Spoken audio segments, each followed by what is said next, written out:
Hello everyone and welcome back to my channel, Designs by Dana. I'm Dana and I'm also a close to my heart maker. Today I am back working with a sketch. This is brought to me by the 30 Days of Sketches with Christy's Beautiful Life. This sketch was created by Christine Harden at Scrap and Harden. This is a fun sketch. I really like the way that she's got the 4 photos and the one down here is offset down in the corner. It looks like she's done some paper tearing and layering up here, and then she's got her visual triangle with the 3 flowers. So let me bring in my photos, and what I'm going to do is something a little different. I'm going to take this sketch and turn it upside down. So I'm going to do my paper tearing down here at the bottom.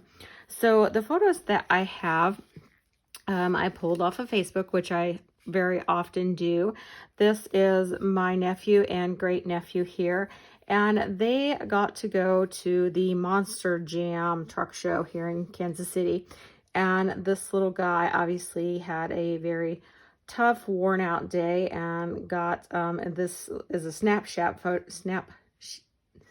I can't even speak, Snapchat photo, and it says kids knocked out at Monster Jam. And I'm gonna actually come up with a fun way to cover that little thing up here, but zonked out there even at the loud monster truck show. So this is going to be my offset photo, because you can see it's the one that's not like the others, and then these 3 will go down here in the corner, and I'll do my paper tearing here across the bottom. So kind of have a visual idea of what I'm going to do with this one here. And so let's get this out of the way and get some papers brought in and see what we can come up with and how we'll get this put together. Okay, so I have my papers here, and the papers that I chose were from an old pack called Jackson. This is one kit that I've had for quite a while, and I'm finally kind of using everything up.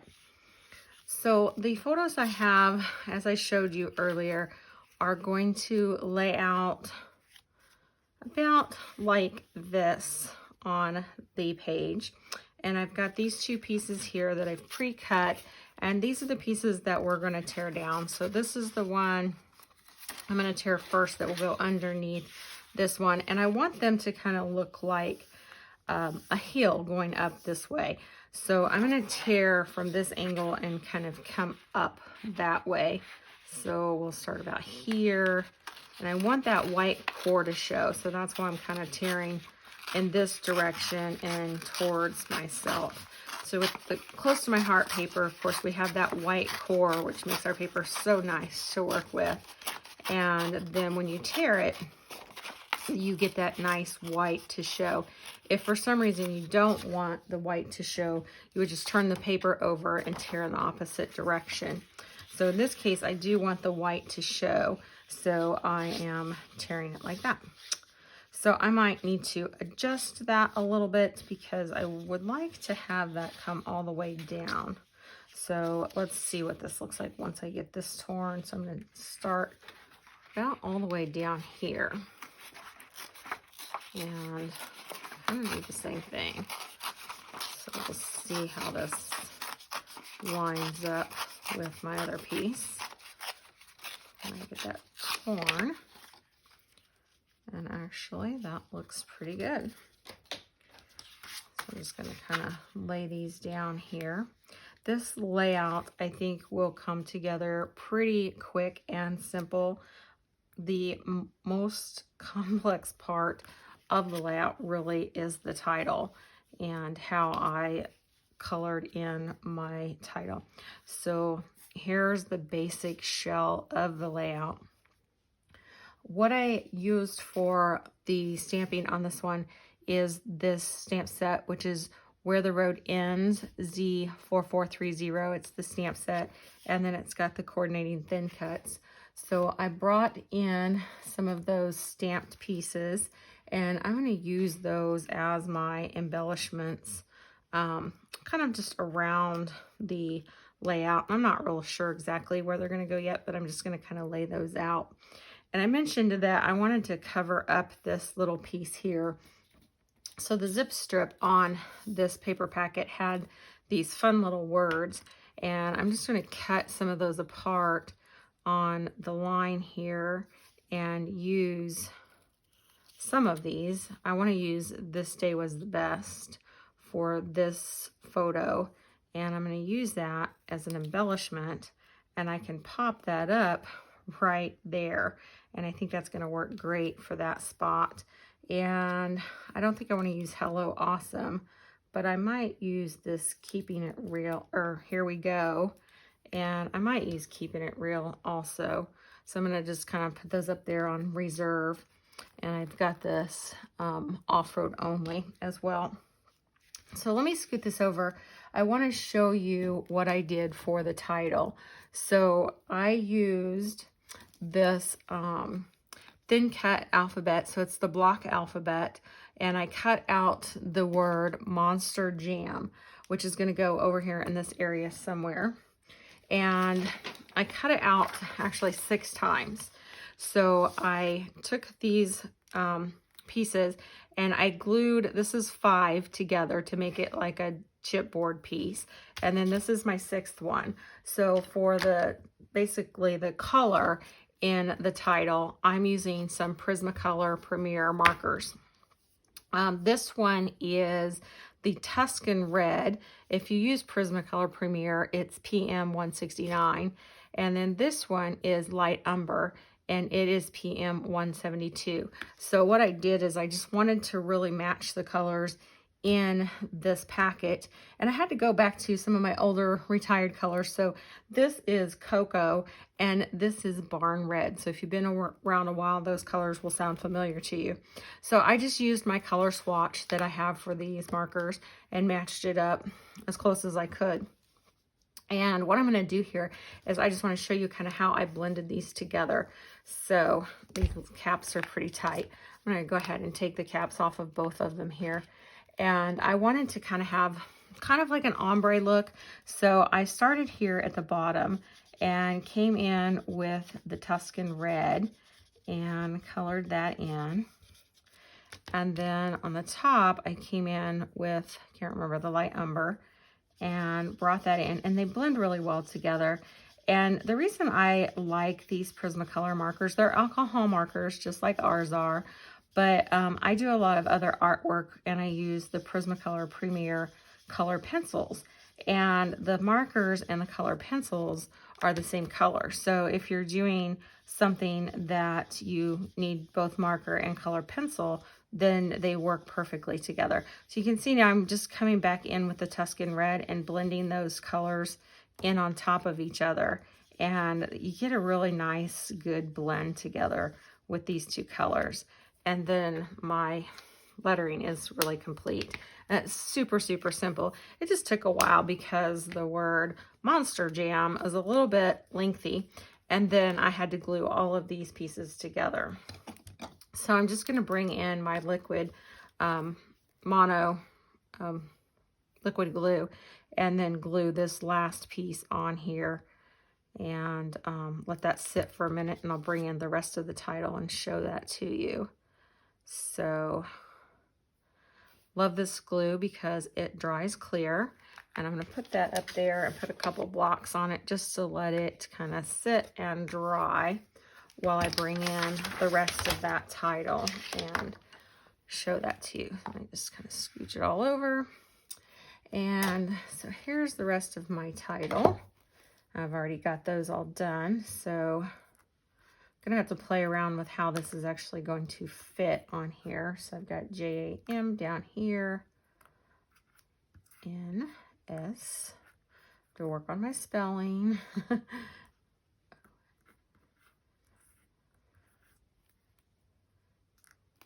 And you can see that ombre kind of mixed color look. Just, I think it looks really cool on these pieces. And I was really happy with how that looked.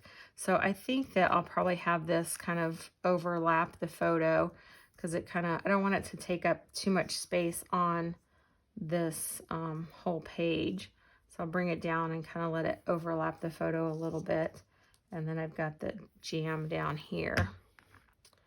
I'm gonna bring that in. so cute. And then I can just play around with these other pieces here. And I think I am going to put this little guy kind of here so he's on the hill. And maybe bring this over here with this little title tucked in, or maybe underneath. Just kind of pair some of these up together. And I'll think about this one here. But the other thing I wanted to do is, from this stamp set, we've got this tire track. So I wanted to add some of that texture to the base page. So I'm going to bring in the cocoa ink and do a little random stamping of this tire track on the base page. So now that I've got everything kind of laid out where I want it, I want some of this poking out, or I guess I'm going to say peeking out. I'm going to bring that scrap paper back in because I think I want it to be like a second generation. And I'm just going to let it kind of peek out from the photos, kind of like that, here and there throughout. Maybe a little bit over here, like that. So just a bunch of tire tracks I thought would be kind of cool. Definitely need to have some down in here.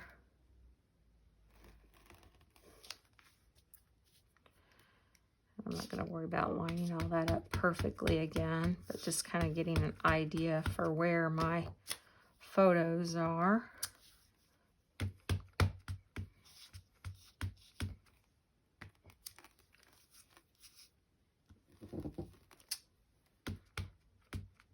Kind of looks a little greenish once I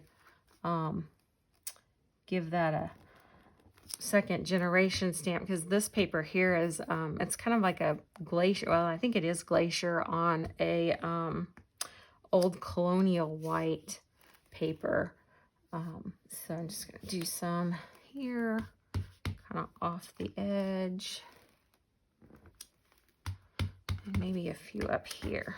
Oops. As well.